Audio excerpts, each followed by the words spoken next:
ජනතාව රියක් කරන විදිහට සමහරක් වෙලාවට මම කියන්නේ ඒක හරි විදිය කියලා ප්‍රතිපත්ති සම්පාදනයේ මහ ජනතාව වැඩිපුර රියක් කරනවට රජය ඇක්ටිව්ලි ඉන්වෝල්ව් වෙනවා. ණය ගෙවන්න පුළුවන් තත්ත්වයක් තියෙනවද මේ?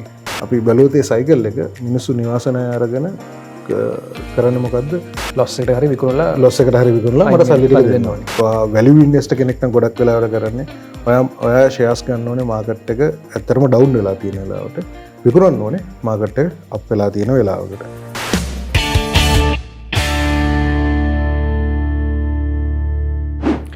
Welcome to Mastermind YouTube channel. In this channel, we talk about financial markets, entrepreneurship, and business opportunities. So on today's program, we have a special guest. He's an investment banker. He's Viraj Vijayasinghe. Welcome Viraj to the show. Okay. Thank you for inviting me, Roshan. So Viraj, as an investment banker, you have come a long way in your journey. Can you share more about yourself? Okay, I actually started as an offshore investment analyst way back in 2007. Back then with Amber Research. Then there was a short stint in Maldives, and then I came back and joined NDB Investment Bank, and I was there until recently. Before I again moved back to Maldives, where I got a good offer as a AVP Business Development in one of the largest Maldivian resort groups. I've done like quite a few exams on throughout my career. Like I'm a CFA charter holder, an alternate law, and also have a certified financial risk manager as well. Okay. Yeah, so it was quite an interesting journey. Okay. Viraj, as an investment banker, what do you do and how do you do it? Well, investment banking is all about being a financial intermediary to meet the prospective investments for investors who are willing to invest on those properties. So it actually, you could say investment banking involves an advisory role where you advise both investors and the businesses who seek funds. Generally, we call it the sell side and the buy side. The number of services provided by investment banks could vary from raising debt and equity in public space as well as private space, and also advising entities on different types of restructurings and advising entities on mergers and acquisitions. So it includes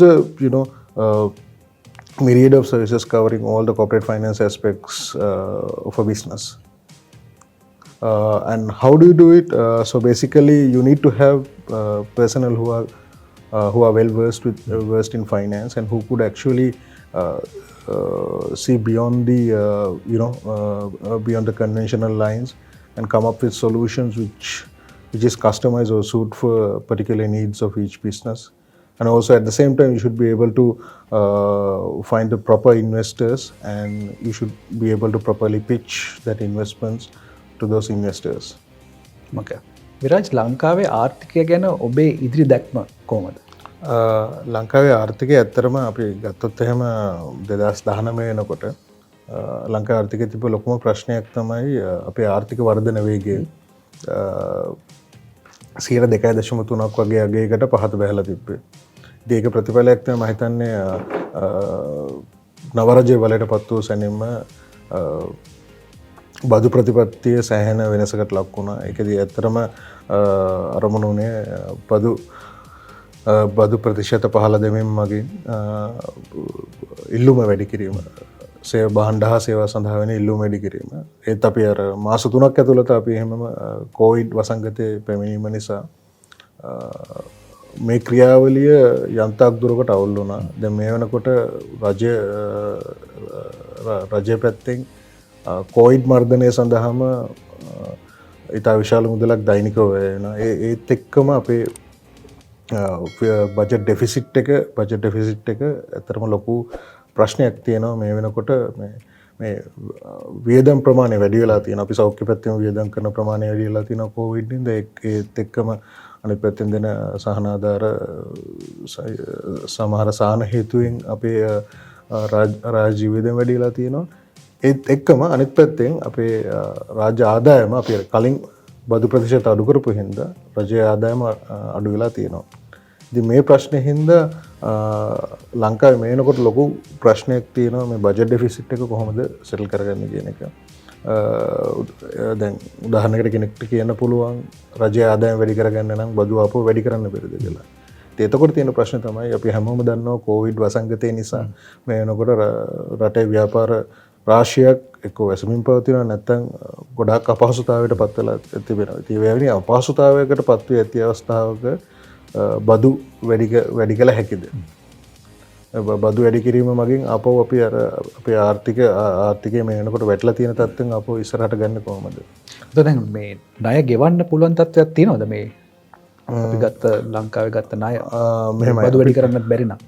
ඔව් එතකොට ওই ප්‍රශ්නෙට මම එන්නම් ආකාර කීපයකින්.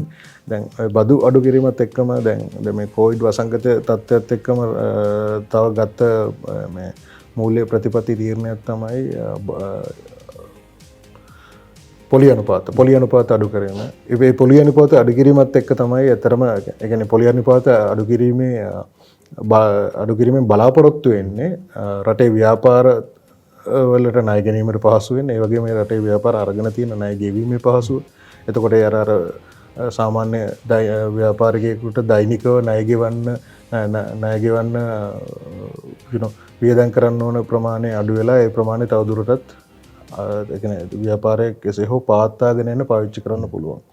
ඒකත් එක්කම consumer loans වලට කියන්නේ පාරිභෝගිකයන්ට දෙන ණය වලට ක්‍රෙඩිට් කාඩ් වේවා එහෙම නැත්නම් අනිත් පුද්ගලික ණය වේවා ඒ සම්බන්ධයෙන් දෙන පොලි අනුපාත වැඩි වුණාම බොහෝ දුරට ස්ථීර වැටුපක් සහිත පුද්ගලයෙක් ණය ගන්න ප්‍රමාණය වැඩි කරනවා. එතකොට ණය ගන්න ප්‍රමාණය වැඩි කරන්නේ ඒ උන් ණය ගන්න පරිභෝජනයට. සමහරක් වෙලාවට තමුන්ගේ නිවස මේ දවස්වල නිවාස ණය සම්බන්ධයෙන් ලොකු ඉල්ලුමක් තිබෙනවා. මොකද පොලි අනුපාත අඩු වෙන නිසා. එතකොට මේ නිවාස ණය ගන්න ගොඩක් කට්ටිය පෙළඹෙනවා තමුන්ට ස්ථීර ආදායමක් තියෙනවා. ඒතර මේ අපි බැලුවොත් ඒ සයිකල් එක මිනිස්සු නිවාස ණය අරගෙන කරන්නේ මොකද්ද? මේ වෙනකොට විවිධ ව්‍යාපෘති අඩාල වීම නිසා ජොබ් එකක් නැතුව ඉන්න කන්ස්ට්‍රක්ෂන් සෙක්ටර් එකේ එම්ප්ලොයිස්ලට අවස්ථාවක් හම්බ වෙනවා ඒ නිවාස ව්‍යාපෘති සඳහා යන්න. ඉතින් එතකොට අපි එතන තව ජොබ්ස් එකක් ක්‍රියේට් කරනවා. ඒ ක්‍රියේට් කරපුවම ඒ පුද්ගලයොත් හම්බ වෙන වැටුප අපව වියදම් කරනවා. ඒ කියන්නේ ඒ වියදම් කරනකොට සමහරක් වෙලාවට කඩේට ගිහිල්ලා ගන්න බඩු වේවා නැත්නම් ඉලෙක්ට්‍රොනික ඇප්ලයන්ස් ගන්න පුළුවන් ඒ මොන හරි දෙයකට වියදම් කරනවා. ඉතින් ඒ අර පොලි අනුපාත අඩු කිරීමෙන් බලාපොරොත්තු වෙන්නේ රටේ ආර්ථික චක්‍රය වේගවත් කිරීම. ඉතින් හැබැයි අනිත් පැත්තට මේ පොලි අනුපාත අඩු කිරීම මේ තියෙන තත්ත්වයට එක්ක කොච්චර දුරට සස්ටේනබල්ද කොච්චර දුරට පවත්වාගෙන යන්න පුළුවන්ද කියන ප්‍රශ්නේ කිහිප පොලකින් එනවා. ඒක එක පැත්තක් තමයි මම ඉස්සෙල්ලා කතා කරපු තියෙන බජට් ඩෙෆිසිට් එක.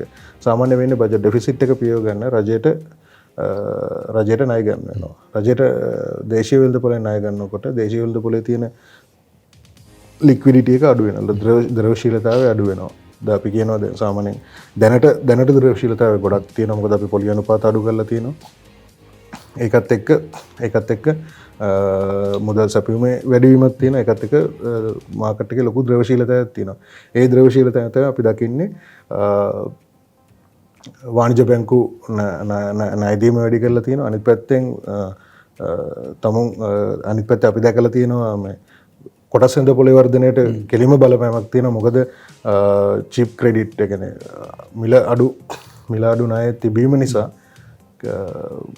බොහෝ දෙනා මේ වෙනකොට ඒ ආකාරයෙන් ණය අරගෙන කොටස් වෙළඳපොලේ ආයෝජනය කරන්න පුරුදු වෙලා තියෙනවා. කොටස් වෙළඳපොල සම්බන්ධ කට්ටිය දන්නවා ඇති අර මාජින් ට්‍රේඩින් කියලා අපි කියන්නේ. ඒ කියන්නේ උදාහරණයකට කොටසක් රුපියල් 100ම තමුන්ගේ අතින් දාන්න ඕනේ.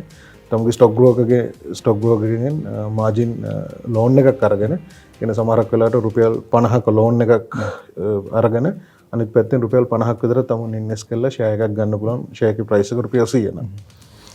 ඒකෙදි තමුන් ඒ මාජින් ලෝන්ස් ගන්න ට්‍රෙන්ඩ් එක වැඩි වෙලා තියෙනවා. මොකද දැන් ගෙවන්න ඕනේ 5යි හරි 7යි හරි ඒ වගේ අඩු ප්‍රතිශතයක්. ඒකත් එක්ක ඒ මාජින් ලෝන්ස් වලට ඩිමාන්ඩ් එක වැඩි වෙලා තියෙනවා. ඉතින් ඒකයි අපි මේ ගොඩක් කලාවට කොටස් වෙළඳපොළ පැත්තෙනුත් දකින්නේ මේ ලොකු වර්ධනයක් තියෙනවා. බට් ඒතර ඔය තියෙන ද්‍රවශීලතාවය නැති වෙනවා රජය විසින් මාකට් එකෙන් ලෝන්ස් ගන්න ගත්තම. මොකද එතකොට රජයේ වියදම් පිරවන්න තමයි ද්‍රවශීලතාවය යන්නේ. ඒක එක පැත්තක්. අනිත් පැත්තෙන් මේ වෙනකොට අපි කතා කරන ලොකුම ප්‍රශ්නයක් තියෙන එක්ස්චේන්ජ් රේට් එක සම්බන්ධයෙන්. අපි අපේ ෆොරින් ඉන්කම් earnings ගොඩක් අඩු වෙලා තියෙනවා. හේතුව පළවෙනිම දේ ටූරිසම් සෙක්ටර් එක මාස 9කට ක්‍රියාත්මක වෙලා නැහැ. ඒ ටූරිසම් සෙක්ටර් එකෙන්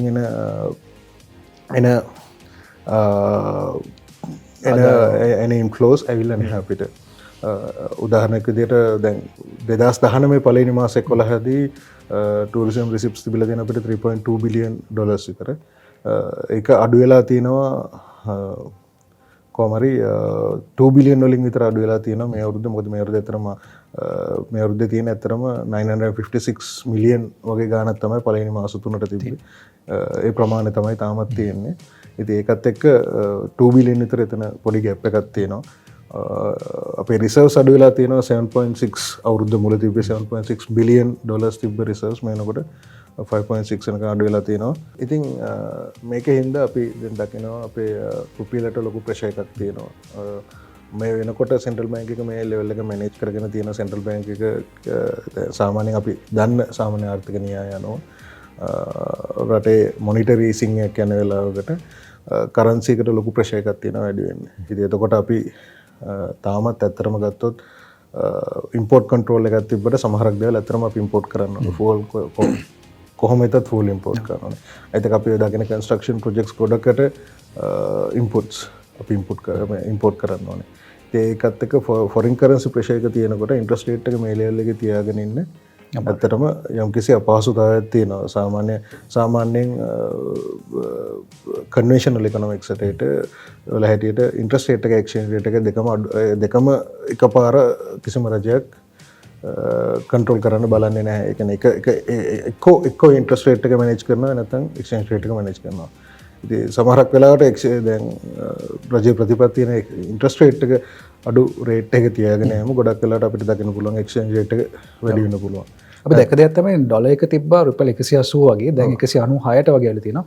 ඔය හිතන 250 300 වගේ ලෙවල් එකට වගේ යන්න එච්චර දරුණු විදිහට යන්න පුළුවන් වෙයි කියලා හිතනවා. මෙහෙමයි එක්ස්චේන්ජ් රේට් එක සම්බන්ධයෙන් ගන්නකොට ඕකේ පොඩි පොලිටිකල් පැත්තකුත් තියෙනවා. මොකද මහ ජනතාව කොහොමද රෙස්පොන්ඩ් කරන්න කියලා එක්ස්චේන්ජ් රේට් එක වැඩි වෙන එකට. ඒකෙන්ද පොඩ්ඩක් මම හිතනවා රජයේ ප්‍රතිපත්ති සම්බන්ධයෙන් ගත්තොත් මොනවා වුණත් ඕනම රජයක් මේ රජය බලන්නේ ඕනම රජයක් ජනතාව රියැක්ට් කරන විදිහට සමහරක් වෙලාවට මම කියන්නේ ඒක හරි විදිය කියලා ප්‍රතිපත්ති සම්පාදනය බට් ඒනට සාමාන්‍යයෙන් ටෙන්ඩන්සි එකක් තියෙනවා මහ ජනතාව වැඩිපුර රියැක්ට් කරනවට රජය ඇක්ටිව්ලි ඉන්වෝල්ව් වෙන්න.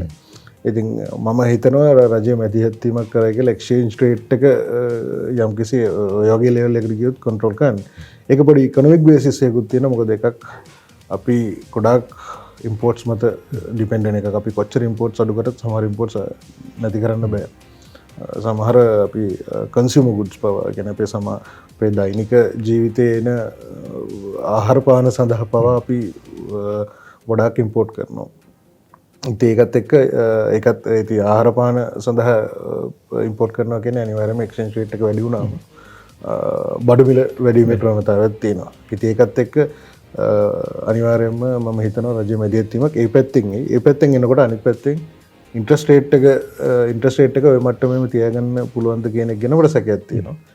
මම හිතන්නේ එක්ස්චේන්ජ් රේට් එක වැඩි වෙයි.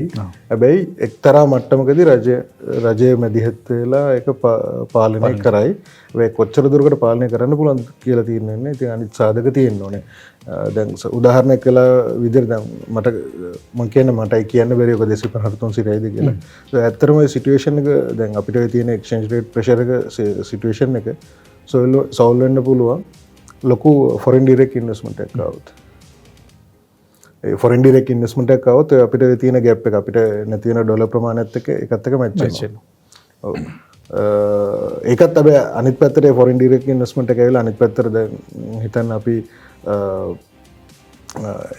ඒ ෆොරින් ඩිරෙක්ට් ඉන්වෙස්ට්මන්ට් එකෙන් ඒක කරගෙන යනවා.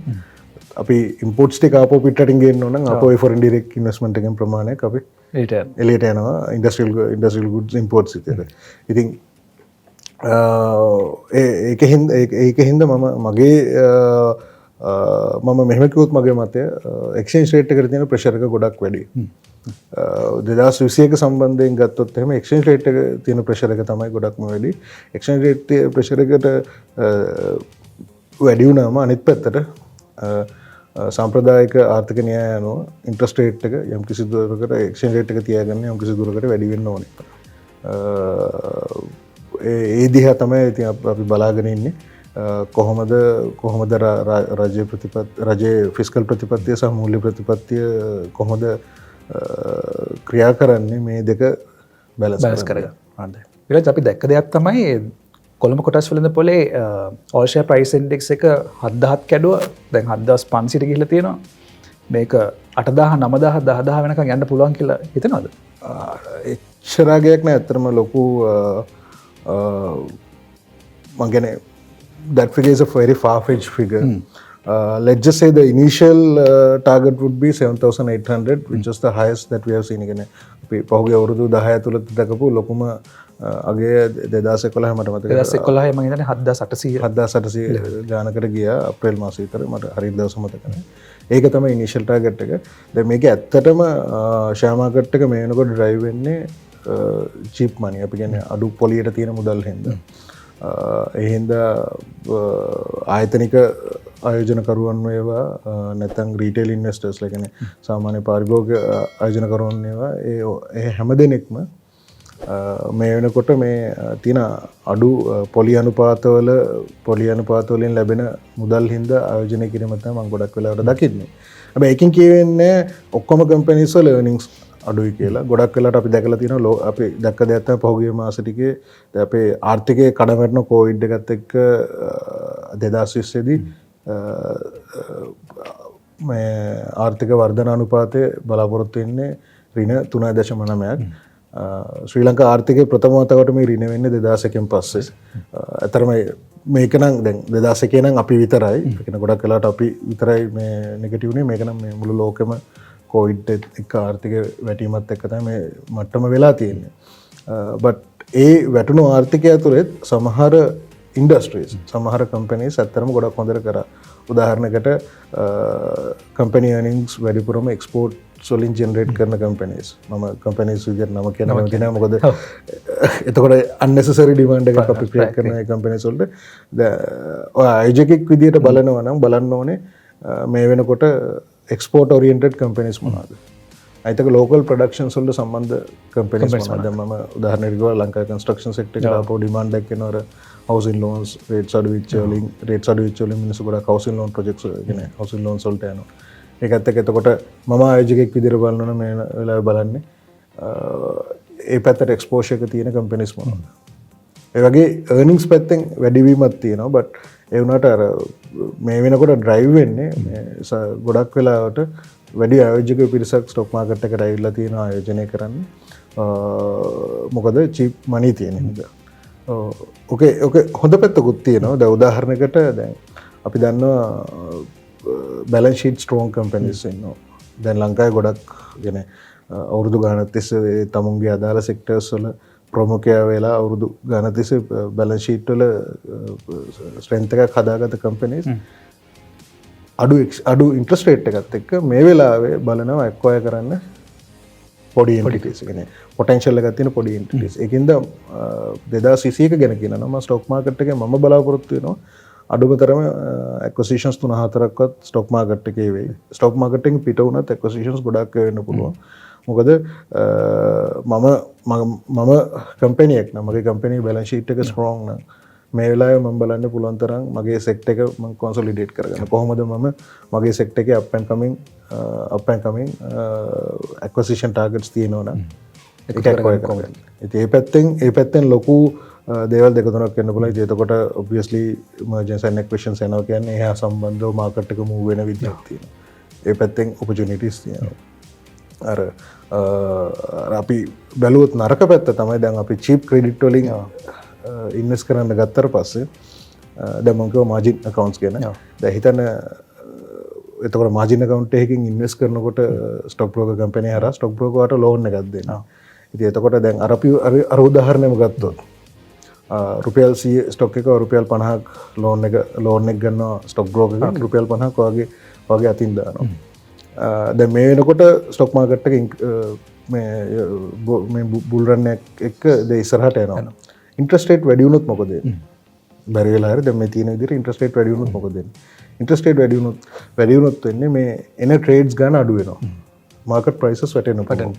හරි සාමාන්‍යයෙන් ඒතර මාජින් account එකක තියෙන දෙයක් තමයි ඔයාට අඩුම තරමේ යම්කිසි ප්‍රතිශතයක් ඉක්විටි තියෙන්න ඕනේ. ඒ කියන්නේ තමුන්දා මුදල මේ ප්‍රතිශතයක්වත් තියෙන්න ඕනේ. දැන් පටන් ගන්නේ 50%. 50%ක් වගේ ඉක්විටි ඉතුරු 50% ස්ටොක් බ්‍රෝකරින් ගන්න ඩෙට් එක. તો ස්ටොක් බ්‍රෝකර්ගේ කන්දේසියක් තමයි මේ ප්‍රමාණයටත් ඉක්විටි තියෙන්න ඕනේ. මේ ප්‍රමාණයටත් ඉක්විටි නැති වුණොත් එහෙම ඔයා මේ පොසිෂන් එක ලික්විඩේට් කරලා ලොස් එකට හරි විකුණලා මට සල්ලි ටික දෙන්න ඕනේ කියලා. රයිට් ඒක තමයි කන්ඩිෂන් එක. ඉතින් එතකොට හිතන්න ඉන්ට්‍රස්ට් රේට් වැඩි වුණාම මොකද වෙන්නේ? එතකොට අර අලුතෙන් එන ඩිමාන්ඩ් එක අලුතෙන් ෂෙයාර්ස් වලට ඩිමාන්ඩ් එක අඩු වෙනවා. අලුතෙන් එන ෂෙයාර්ස් වල ඩිමාන්ඩ් එක අඩු වුණාම ප්‍රයිසස් පොඩ්ඩක් ඩ්‍රොප් වෙනවා. ඉතින් හිතන්න දැන් අපි ගත්ත උදාහරණ විතමු කන්ඩිෂන් එක තමයි අඩුම තරමේ 130ක්වත් ඉක්විටි තියෙන්න ඕනේ කියලා. ඒ කියන්නේ ෂෙයාර් ප්‍රයිස් එක 80 වෙනකන් ඔයා ඕකේ. 80ට ආපු ගම you are compelled to sell. So when you are compelled to sell, you might not even get 80. එතකොට සමහරක 65 70 වගේ විකුණනවා. Right? You will lose money and at the same time දැන් ඔය හැම ඔය මාජින් ට්‍රේඩින් වලින් ගත්ත හැම ස්ටොක් එකක්ම කියන්නේ ලෝන්ස් වලින් ගත්ත හැම ස්ටොක් එකක්ම එකපාර ලිමිට්ස් හිට් වුණාම unnecessary selling pressure එකක් එනවා. එතකොට ඉන්ට්‍රස්ට් රේට් වැඩි වීම හින්දා ට්‍රේඩින් එක ලෙවල් එකක අඩු වුණා නම් ලොකු මේ මාකට් ඩ්‍රොප් එකක් එනවා. මොකද ඔක්කොම ලිමිට්ස් ටික එකපාර හිට් වෙන හින්දා. ඒකත් එක්ක ඉතින් මගේ නම් ඇත්තටම කවුරු හරි කෙනෙක් ස්ටොක් මාකට් එකක ඉන්වෙස්ට් කරනවා නම් මගේ නම් ඇත්තටම උපදේශය ස්ටොක් මාකට් එකක ඉන්වෙස්ට් කරන්න ඕනේ අද ආයෝජනය කරලා හෙට රිටර්න් එක ගන්න විදියට නෙමෙයි ස්ටොක් මාකට් එකක ඉන්වෙස්ට් කරන්න ඕනේ ලොන්ග් ටර්ම් එක. ඉතින් ඒකෙන්ද අනිවාර්යයෙන්ම බලන්න ෆන්ඩමෙන්ටලි හොඳ කම්පැනිස් මොනවද? කියන්නේ කම්පැනි එකේ බිස්නස් ෆන්ඩමෙන්ටල්ස් හොඳද? අපි බිස්නස් ෆන්ඩමෙන්ටල්ස් කියන්නේ කම්පැනි ඔපරේට් වෙන එන්වයරන්මන්ට් එක. කම්පැනිට කොහෙන්ද ඩිමාන්ඩ් එක එන්නේ? කම්පැනිට කොච්චර growth prospects තියෙනවද? කම්පැනි මැනේජ්මන්ට් එක කොහොමද? මැනේජ්මන්ට් එක හොඳයිද? කවුද මැනේජ් කරන්නේ? right company profit margins කොහොමද company solvency එක කොහොමද ඔය වගේ fundamentals ගැන බලලා තමයි අපි අනිවාර්යයෙන්ම ආයෝජනය කළ යුත්තේ. එහෙම නැතුව අර අපි කියන වගේ herd mentality එක වගේ market එක up වෙනකොට දිගටම shares ගන්න එක නෙමෙයි කරන්න ඕනේ. ඇත්තටම අර ගොඩක් වෙලාවට කරන්නේ ගොඩක් value investor කෙනෙක් නම් ගොඩක් වෙලාවට කරන්නේ ඔයා shares ගන්න ඕනේ market එක ඇත්තටම down වෙලා තියෙන වෙලාවට විකුණන්න ඕනේ market එක up වෙලා තියෙන වෙලාවකට. ඒක තමයි ඉතින් මගේ ඇඩ්වයිස් එක. අර ස්ටොක් මාකට් එකත් එක්ක ඩීල් කරන කවදාවත් හර්ඩ් මෙන්ටැලිටි එකට යන්න එපා. තමුන්ගේ රිසර්ච් එක තමුන්ම කරලා තමුන්ටම ෂුවර් නම් විතරක් ඒ ආයෝජනය කරන්න. අනිත් එක ස්ටොක් මාකට් එක කියන්නේ මේ අද ඉන්වෙස්ට් කරලා හෙට රිටර්න් එක ගන්න පුළුවන් තැනක් නෙමෙයි. බලන්න ඕනේ ටිකක් ඊටදී ලොකු ටයිම් හොරයිසන් එකක්. තමුන්ට ඒ ටයිම් හොරයිසන් එක නැත්තම් ඒ කියන්නේ තමුන්ට තියෙන ටයිම් හොරයිසන් එක අවුරුදු 2යි 3යි වගේ න ะ එහෙමනම් ස්ටොක් මාකට් එකේ ඉන්වෙස්ට් නොකර ඉන්න එක හොඳයි කරනට වැඩිය. මොකද ඊට වැඩිය ලොකු ලොන්ග් ටර්ම් බලනවා නම් තමයි මේ ඇත්තටම ගැලපෙන්නේ කොටස් සම්පූර්ණක ආයෝජනය. විරාජ් කිව්වා වගේ ගොඩක් කට්ටිය හිතාගන්නේ ස්ටොක් මාකට් එකේ අද ලක්ෂයක් දාලා හෙට ලක්ෂ 2ක් ගන්න පුළුවන් කියලා. ඒ වගේ හිතන්න නැතුව හරි විදියට අවදානම කල්පනාකාරීව ගත්තොත් ඔයගලන්ට සවයි වෙන්න පුළුවන් කියලා තමයි විරාජ් කියන්නේ.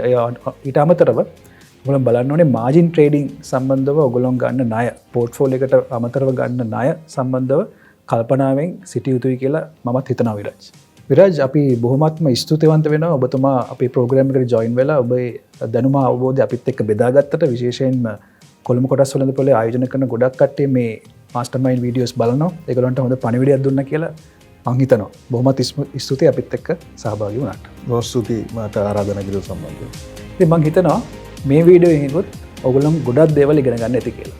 විශේෂයෙන් කොළඹ කොටස් වෙළඳපොලේ ආයෝජනය කරන්න පටන් ගත්ත අලුත් මිත්‍රයන් සඳහා මේ වීඩියෝ එක හුඟක් ප්‍රයෝජනවත් වෙයි. ඉතින් මෙවැනි වීඩියෝ රාශියක් අපි ඉදිරියට ගේන්න බලාපොරොත්තු වෙනවා. ඉතින් අද දිනට මම සමුගන්නවා මම රොෂාන් ප්‍රනාන්දු මාස්ටර්මයින්ඩ් YouTube channel එක වෙනුවෙන්.